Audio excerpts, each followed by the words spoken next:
कि इतने बड़े नेता हैं, उन्होंने लिख दिया क्या, उन्होंने किसी को पट्टा दे दिया क्या पार्टी का? गोविंद राम मेघवाल जी ने किसी को पार्टी का पट्टा दे दिया क्या कि ये व्यक्ति ही पार्टी चलाएगा? ये स्कॉच खोलना, पार्टियां वार्टियां होना, ये आजकल कांग्रेस वाले खूब दे रहे हैं। तो ये हमारे नेताजी का बयान है। हो सकता है कि उनको कोई सवाल भाजपा से उन्होंने किया है तो कोई सोच समझ के किया होगी। वो इतने बड़े मंत्री भी रहे हैं, लेकिन जिस प्रकार से उन्होंने कहा है, कांग्रेस का कार्यकर्ता उसको दरकिनार करता है। हम लोग दरकिनार करते हैं कि गोविंद राम मेघवाल जी नहीं है कांग्रेस में पट्टा देने वाले, राहुल गांधी जी। अपने अल्टीमेटम दिया, उस पोस्टर में सब नेता दिख रहे थे। यूथ कांग्रेस के पोस्टर में सब नेता दिख रहे थे, लेकिन मुख्य कांग्रेस के पोस्टर में सचिन पायलट गायब। भाजपा सरकार अपने 1 साल के कार्यकाल का जश्न मना रही है और प्रदर्शनियां भी लगा रही है। ऐसे में अब विपक्ष ने घेराबंदी शुरू कर दी है और चौतरफा भारतीय जनता पार्टी की सरकार को घेरने की तैयारी कर रही है। कांग्रेस भी सड़कों पर उतरी और अब यूथ कांग्रेस भी भला कैसे पीछे रहने वाली। हमारे साथ यूथ कांग्रेस के प्रदेश अध्यक्ष और विधायक अभिमन्यु पूनिया। अभिमन्यु जी, सरकार के कार्यकाल को लेकर सरकार वाहवाही बटोर रही है, लेकिन अब जाकर आपके 1 साल बाद आंख भी खुली है और घेरने की तैयारी पुरजोर है और सीएम आवास का घेराव। हमने उस सरकार के 2 महीने के बाद भी किसान आंदोलन के समय घेरने का काम युवा कांग्रेस ने किया था। और निश्चित तौर पर जो 1 साल का जवाब सरकार से आम जन मांग रहा है कि आज नौजवान नौकरी के लिए घूम रहा है, नौजवान को कहाँ रोजगार मिला है। सरकार ने घोषणा पत्र में जो घोषणा की, उसका एक भी नौजवान को अभी तक नौकरी नहीं मिली। नशा चरम सीमा पर है। राजस्थान के अंदर पाकिस्तान की सीमा से लेकर हरियाणा पंजाब की बॉर्डर तक, यूपी की बॉर्डर तक आप देखोगे व्यावे नशे, एमडी, समेक, सफेद पाउडर खुलेआम गांवों के अंदर बिक रहे हैं। कहाँ कार्रवाइयां हो रही है? स्थानीय प्रशासन के नजदीक नशा बिकता है और करोड़ों की अरबों की संख्या के अंदर बिकता है। और सरकार क्या कर रही है? राइजिंग राजस्थान के नाम पर आप लोग सरकार की वाहवाही नहीं लूट सकते। आपको काम करना पड़ेगा, नौजवान को नौकरी देनी पड़ेगी, नशे के पर कार्रवाइयां करनी पड़ेगी। महिलाओं पर 5 महीने में 12,000 से ज्यादा मामले दर्ज हुए। आप कहते थे नहीं सहेगा राजस्थान, आपका वो नारा अब सच साबित हो रहा है कि सहेगा राजस्थान। तो कहीं ना कहीं भाजपा को जवाब देने के लिए राजस्थान युवा कांग्रेस का हर एक कार्यकर्ता 21 तारीख को जयपुर के अंदर मुख्यमंत्री आवास कूच करने के लिए, मुख्यमंत्री जी से जवाब मांगने के लिए जयपुर में इकट्ठा होंगे और हम लगातार इस सरकार का विरोध जारी रखेंगे। जिस तरह से आपने अल्टीमेटम दिया, उस पोस्टर में सब नेता दिख रहे थे। यूथ कांग्रेस के पोस्टर में सब नेता दिख रहे थे, लेकिन मुख्य कांग्रेस के पोस्टर में सचिन पायलट गायब। देखो, सचिन पायलट जी हर शिक्षित वर्ग के नेता हैं और राज्य के ही नहीं देश के नेता हैं। निश्चित तौर पर कांग्रेस पार्टी को जब जब जरूरत पड़ी है, सचिन पायलट जी ने हमेशा संजीवनी देने का काम किया है।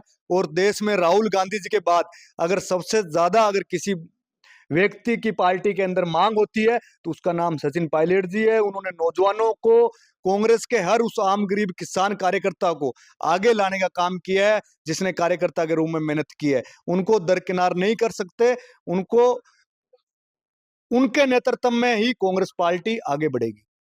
लेकिन पूर्व मंत्री और कांग्रेस के दिग्गज नेता मेघवाल साहब तो कह रहे हैं कि कांग्रेस की सरकार 4 साल बाद बनेगी तो अशोक गहलोत मुख्यमंत्री होंगे। तो पार्टी को जवाब मांगना चाहिए गोविंद राम मेघवाल जी से कि इतने बड़े नेता हैं, उन्होंने लिख दिया क्या, उन्होंने किसी को पट्टा दे दिया क्या पार्टी का? गोविंद राम मेघवाल जी ने किसी को पार्टी का पट्टा दे दिया क्या कि ये व्यक्ति ही पार्टी चलाएगा? कांग्रेस में हर एक अंतिम पंक्ति में बैठे हुए कार्यकर्ता को अपनी बात रखने का हक है।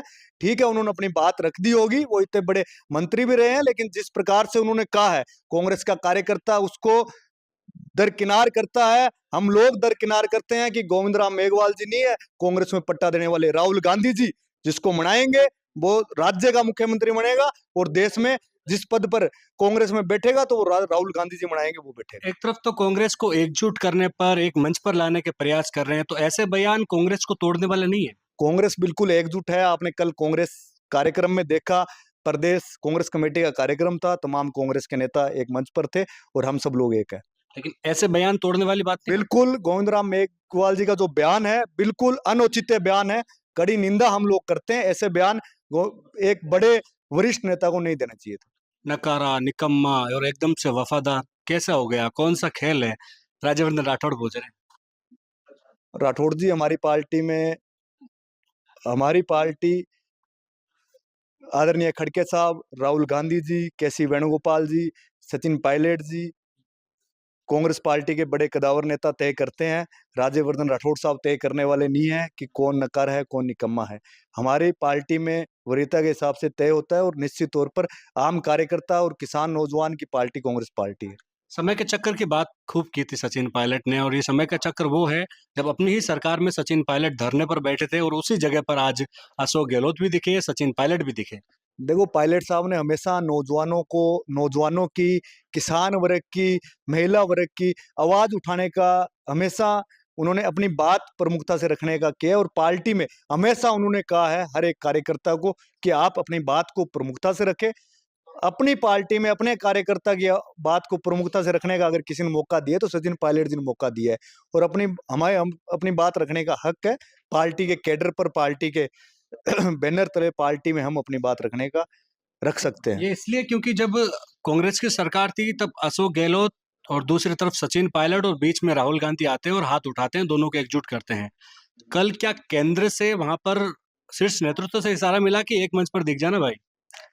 नहीं, हमेशा एक मंच पर रहते हैं। पार्टी में जब बड़े कार्यक्रम होते हैं, प्रदेश कांग्रेस कमेटी का कार्यक्रम होता है, हमेशा हर नेता उस कार्यक्रम में आता है और हर एक नेता की जिम्मेदारी कार्यक्रम में आना होती है। ये स्कॉच खुलना, पार्टियां वार्टियां होना, ये आजकल कांग्रेस वाले खूब दे रहे।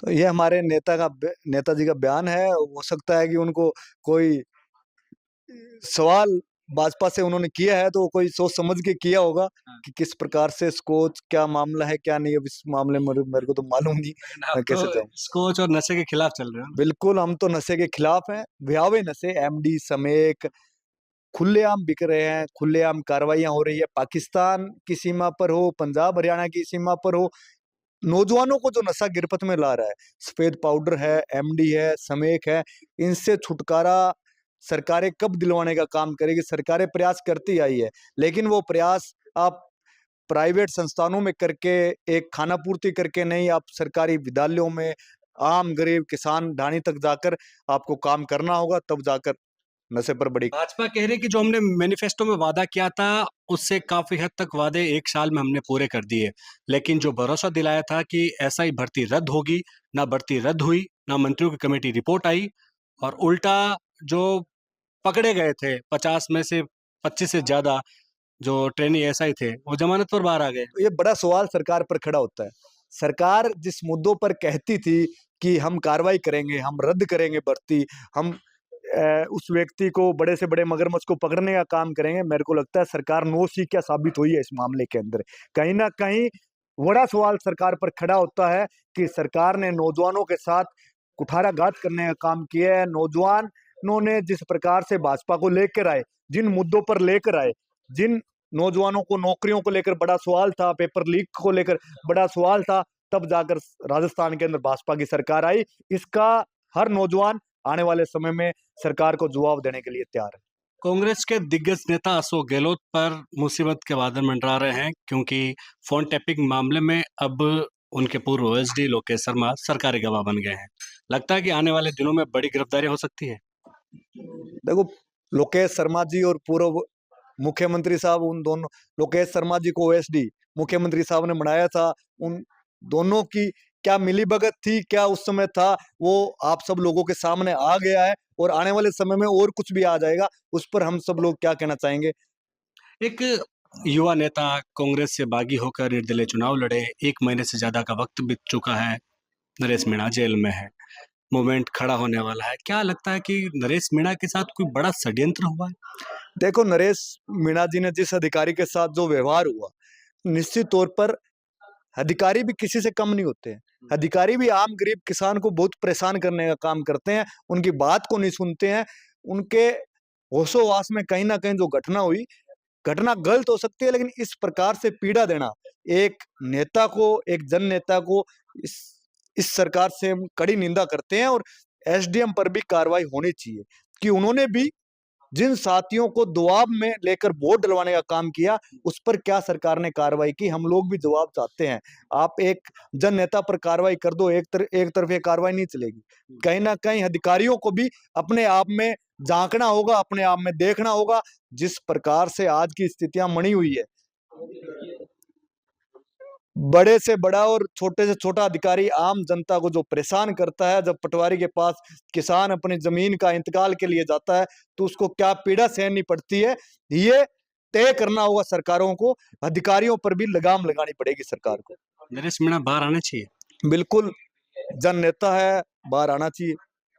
लेकिन लगातार इस मूवमेंट में जब समरावता कांड हुआ था, तब कांग्रेस ही कह रही थी कि नरेश मीणा भाजपा के इशारे पर चुनाव लड़ रहा है। देखो, चुनाव कोई किसी व्यक्ति किसी के इशारे पर लड़े, लेकिन जो समरावता का जो कांड हुआ, जो समरावता में जो घटना घटी, वो एक अशोभनीय घटना थी और उसमें कहीं ना कहीं प्रशासनिक की भी व्यवस्थाएं थी।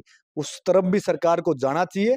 आप एक पक्षीय कार्रवाई किसी पर नहीं कर सकते। आपने सबको इनवाइट दिया ना 21 तारीख का? बिल्कुल, कांग्रेस के डोटासरा, गहलोत साहब, हाँ, पायलट साहब सब सबको।